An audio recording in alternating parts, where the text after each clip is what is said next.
I'm a storyteller, and I would like to tell you a few personal stories about what I like to call the danger of the single story. I grew up on a university campus in eastern Nigeria. My mother says that I started reading at the age of 2, although I think 4 is probably close to the truth. So I was an early reader, and what I read were British and American children's books. I was also an early writer. And when I began to write at about the age of 7, stories in pencil with crayon illustrations that my poor mother was obligated to read, I wrote exactly the kinds of stories I was reading. All my characters were white and blue-eyed. They played in the snow. They ate apples. And they talked a lot about the weather, how lovely it was that the sun had come out. Now, this despite the fact that I lived in Nigeria. I had never been outside Nigeria. We didn't have snow. We ate mangoes. And we never talked about the weather because there was no need to. My characters also drank a lot of ginger beer because the characters in the British books I read drank ginger beer. Never mind that I had no idea what ginger beer was. And for many years afterwards, I would have a desperate desire to taste ginger beer. But that is another story. What this demonstrates, I think, is how impressionable and vulnerable we are in the face of a story, particularly as children.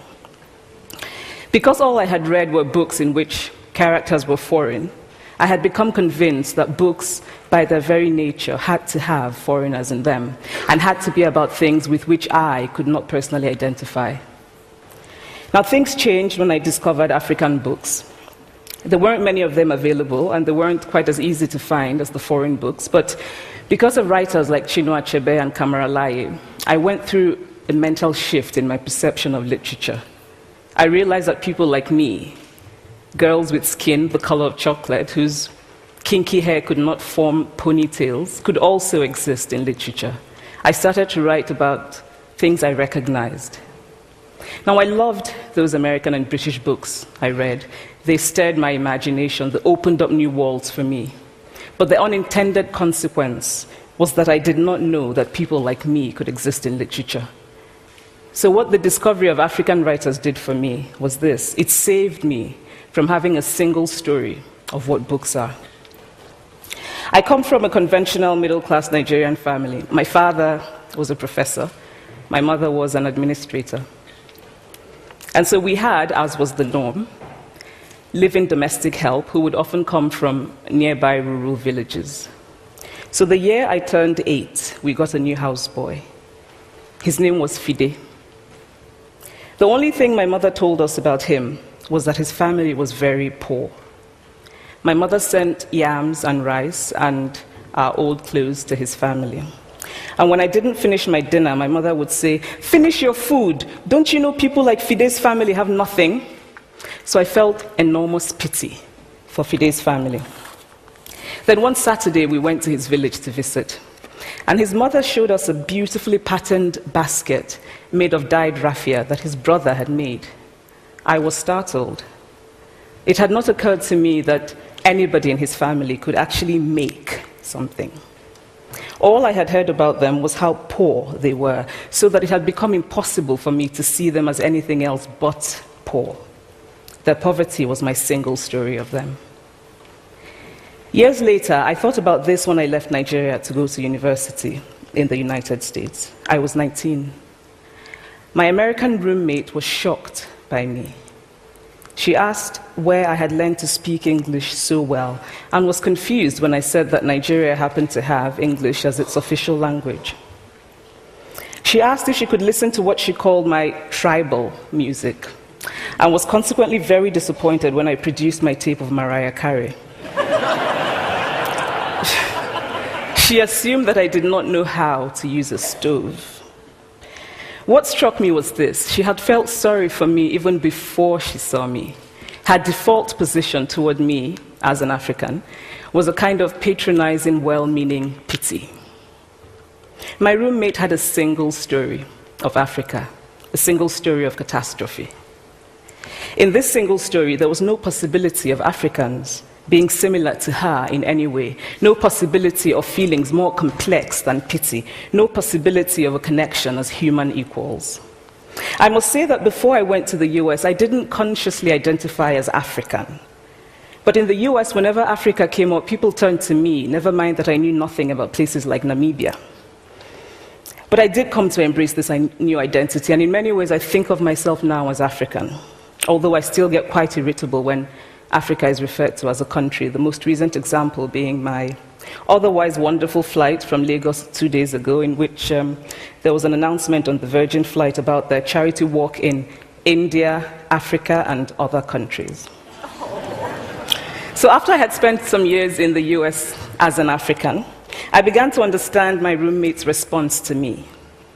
If I had not grown up in Nigeria, and if all I knew about Africa were from popular images, I too would think that Africa was a place of beautiful landscapes, beautiful animals, and incomprehensible people fighting senseless wars, dying of poverty and AIDS, unable to speak for themselves, and waiting to be saved by a kind white foreigner. I would see Africans in the same way that I, as a child, had seen Fide's family. This single story of Africa ultimately comes, I think, from Western literature.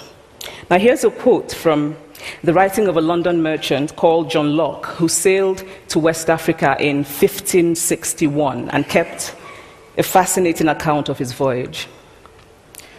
After referring to the black Africans as beasts who have no houses, he writes, "They are also people without heads, having their mouths and eyes in their breasts."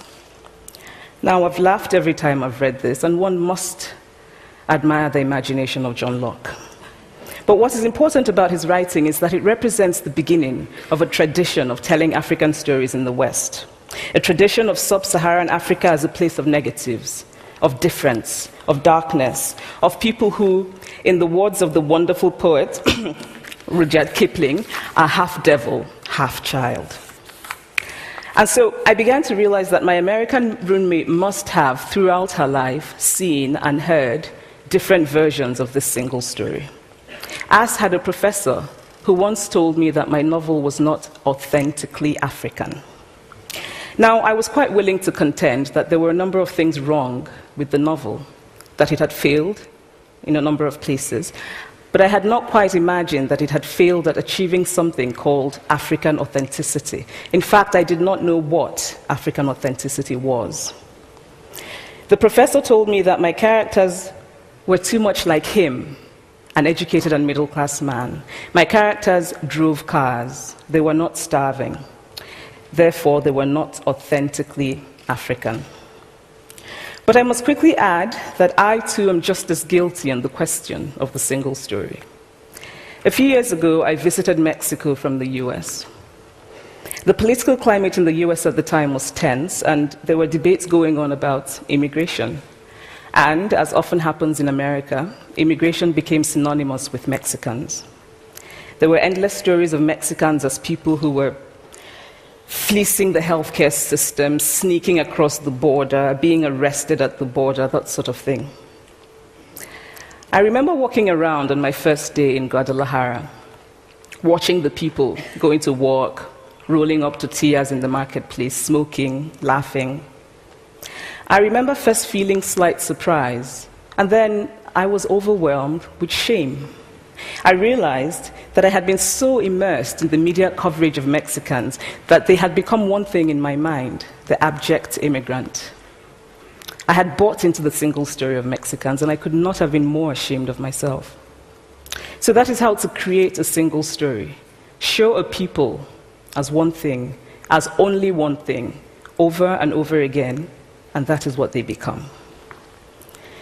It is impossible to talk about the single story without talking about power. There is a word, an Igbo word, that I think about whenever I think about the power structures of the world, and it is nkali. It's a noun that loosely translates to be greater than another. Like our economic and political worlds, stories too are defined by the principle of nkali. How they are told, who tells them, when they are told, how many stories are told, are really dependent on power. Power is the ability not just to tell the story of another person, but to make it the definitive story of that person. The Palestinian poet Mourid Barghouti writes that if you want to dispossess a people, the simplest way to do it is to tell their story and to start with secondly. Start the story with the arrows of the Native Americans and not with the arrival of the British, and you have an entirely different story. Start the story with the failure of the African state and not with the colonial creation of the African state, and you have an entirely different story. I recently spoke at a university where a student told me that it was such a shame that Nigerian men were physical abusers like the father character in my novel. I told him that I had just read a novel called American Psycho, and that it was such a shame that young Americans were serial murderers. Now,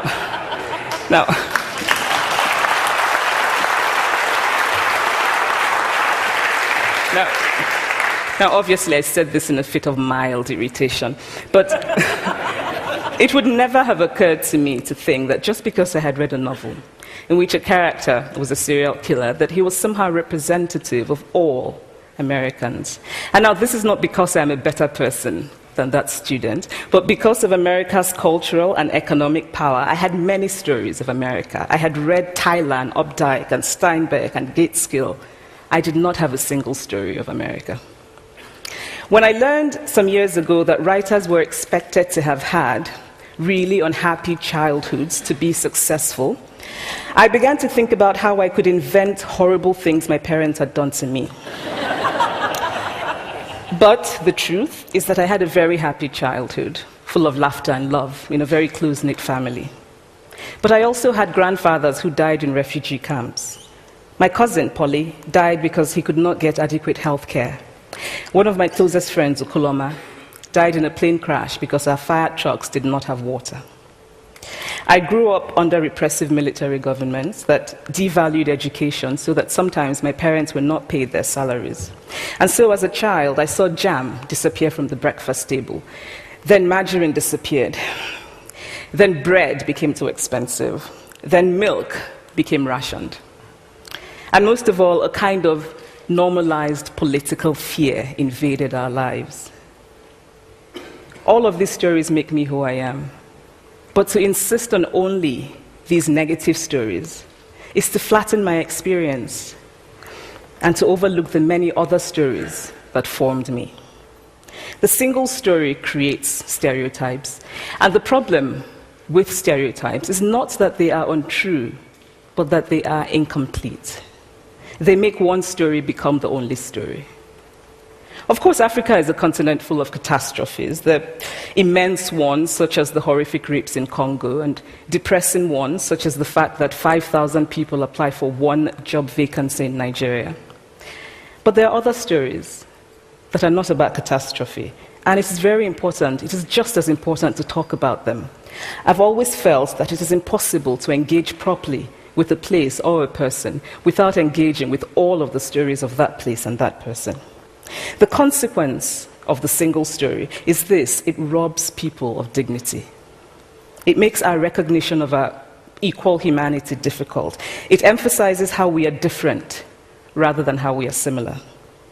So what if before my Mexican trip, I had followed the immigration debate from both sides, the US and the Mexican?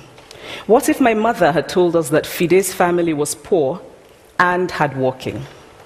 What if we had an African television network that broadcast diverse African stories all over the world, what the Nigerian writer Chinua Achebe calls a balance of stories? What if my roommate knew about my Nigerian publisher, Mukhtar Bakare, a remarkable man who left his job in a bank to follow his dream and start a publishing house? Now, the conventional wisdom was that Nigerians don't read literature. He disagreed. He felt that people who could read would read if you made literature affordable and available to them. Shortly after he published my first novel, I went to a TV station in Lagos to do an interview. And a woman who worked there as a messenger came up to me and said, "I really liked your novel. I didn't like the ending. Now you must write a sequel, and this is what will happen." And she went on to tell me what to write in the sequel. Now, I was not only charmed, I was very moved. Here was a woman, part of the ordinary masses of Nigerians who are not supposed to be readers. She had not only read the book, but she had taken ownership of it and felt justified in telling me what to write in the sequel. Now, what if my roommate knew about my friend, Fumi Yonda, a fearless woman who hosts a TV show in Lagos and is determined to tell the stories that we prefer to forget? What if my roommate knew about the heart procedure that was performed in the Lagos hospital last week?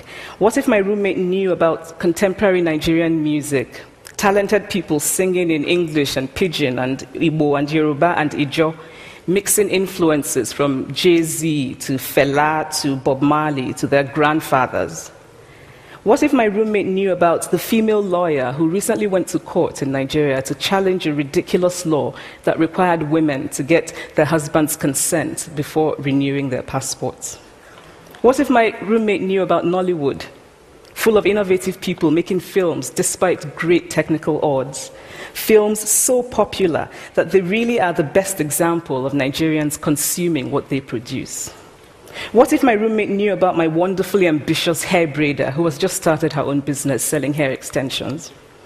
Or about the millions of other Nigerians who start businesses and sometimes fail, but continue to nurse ambition? Every time I am home, I am confronted with the usual sources of irritation for most Nigerians: our failed infrastructure, our failed government, but also by the incredible resilience of people who thrive despite the government rather than because of it. I teach writing workshops in Lagos every summer, and it is amazing to me how many people apply, how many people are eager to write, to tell stories. My Nigerian publisher and I have just started a non-profit called Farafina Trust, and we have big dreams of building libraries and refurbishing libraries that already exist and providing books for state schools that don't have anything in their libraries, and also of organizing lots and lots of workshops on reading and writing for all the people who are eager to tell our many stories. Stories matter. Many stories matter. Stories have been used to dispossess and to malign, but stories can also be used to empower and to humanize. Stories can break the dignity of a people, but stories can also repair that broken dignity. The American writer Alice Walker wrote this about her southern relatives who had moved to the north, and she introduced them to a book about the southern life that they had left behind. They sat around reading the book themselves, listening to me read the book, and the kind of paradise was regained. I would like to end with this thought, that when we reject the single story, when we realize that there is never a single story about any place, we regain a kind of paradise. Thank you.